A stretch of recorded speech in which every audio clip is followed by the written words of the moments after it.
So joining us now from the Democratic side of the aisle, New York Congressman and member of the Problem Solvers Caucus, Tom Suozzi. Congressman, thank you for coming on a Sunday. Hey, Kristen, thanks so much for having me on. So let's start with the news that's rocking the Democratic 2020 presidential race.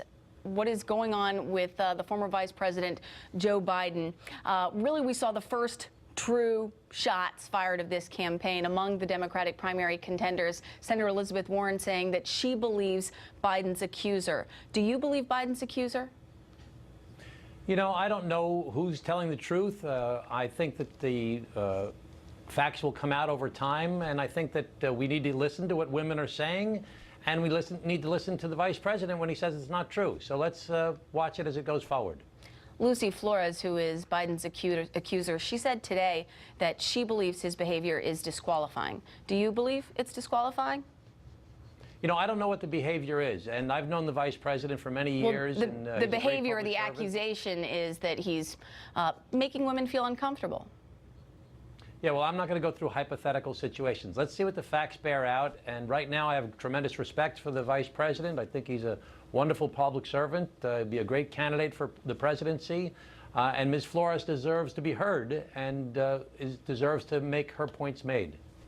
Let's turn now to what's happening at the border. And, you know, there's definitely a debate to be had about whether or not what's happening there constitutes an actual national emergency. But do you believe that there is at least a crisis taking place at the border?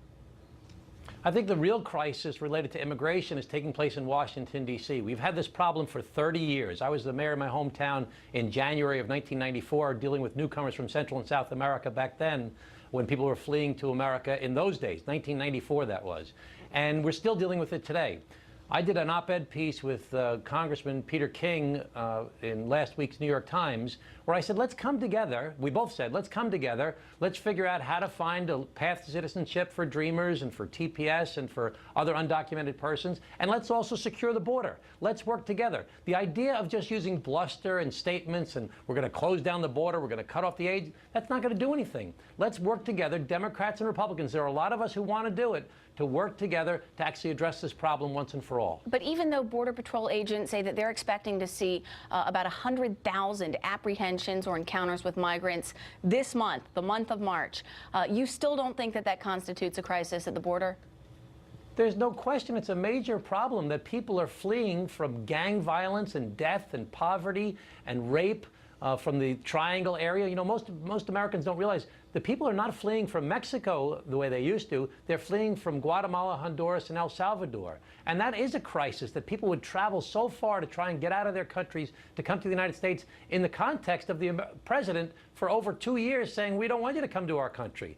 So, but statements like that are not going to solve the problem. The only thing that's going to solve the problem is if the president, Democrats, Republicans, all work together to figure out how to deal with the undocumented persons that are living in the United States of America now, put up money to try and secure our border, which means not only physical structures, but also better ports of entry and more immigration judges and more Customs Border personnel, radar, technology. Let's all work together and solve this problem once and for all. Enough with all the bluster. You talk about problem solving, and you are a member of the Problem Solving Caucus.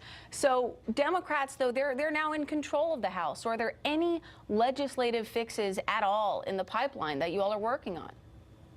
Well, right now, the Democrats as a whole are working very hard on trying to deal with the undocumented persons in America. There are some of us that are trying to work on also saying, let's marry that with border security issues.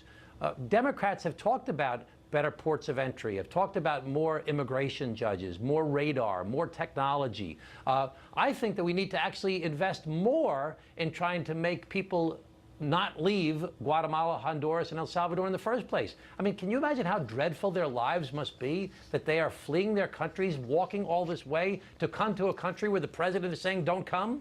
So we have to figure out how to treat people like human beings, how people have to act as legislators, Democrats, Republicans, listening to experts, working together to secure our borders, and also at the same time deal with the undocumented persons that are in our country currently. Well, Congressman, we'll see if President Trump makes good on his threat to shut down the border this week. We know he's going to the border on Friday, so we'll have to wait and see. Congressman, thank you.